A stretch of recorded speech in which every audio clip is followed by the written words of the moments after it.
Et maintenant, Mondoblog chez les voisins. Chaque semaine, chez 8 milliards de voisins, nous vous faisons découvrir les meilleurs articles de la communauté des blogueurs francophones de RFI. Bonjour Inès Emprunt. Bonjour Emmanuel. Aujourd'hui, direction Douala, où un blogueur camerounais raconte la présence de ressortissants chinois.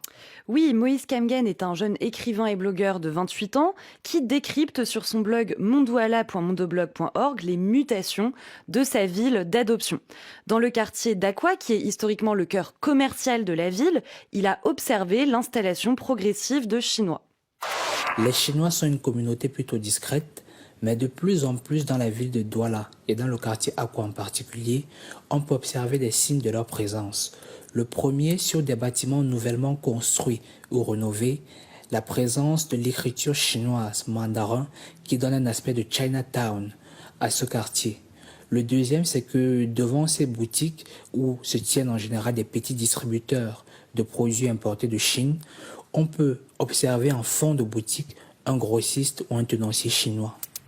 Le blogueur Moïse Kamgen, la présence chinoise à Douala, Inès, ne date pas d'hier. Évidemment, les deux pays entretiennent des relations politiques et économiques depuis de longues dates et ces relations se sont intensifiées dans les années 2010. Aujourd'hui, la Chine est le premier partenaire commercial du Cameroun.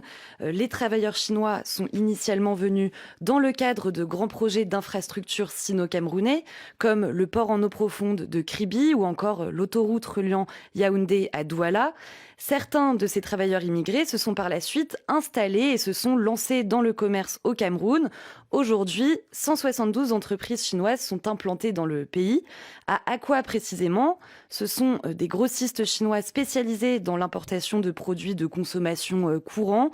Alors ça va des vêtements aux smartphones made in China, en passant par des sacs à main ou encore des ustensiles de cuisine. Et comment est perçue cette présence chinoise à Douala ?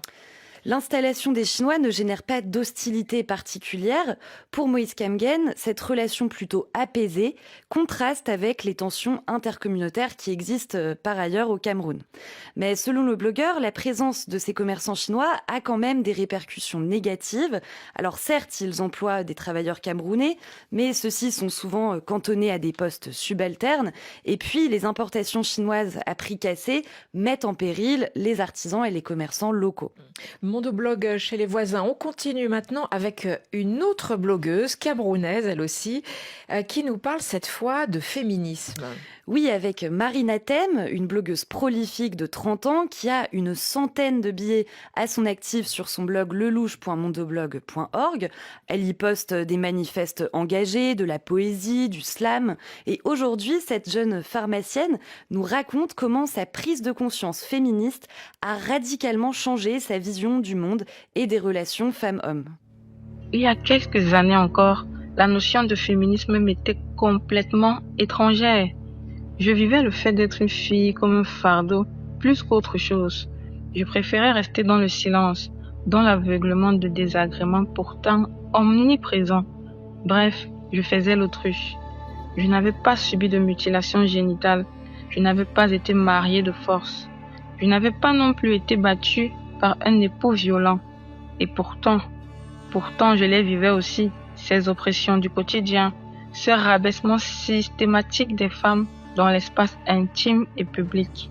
Les hommes me sifflent dans la rue, me scrutent de regards obscènes et souvent m'interpellent par des appellations dénigrantes.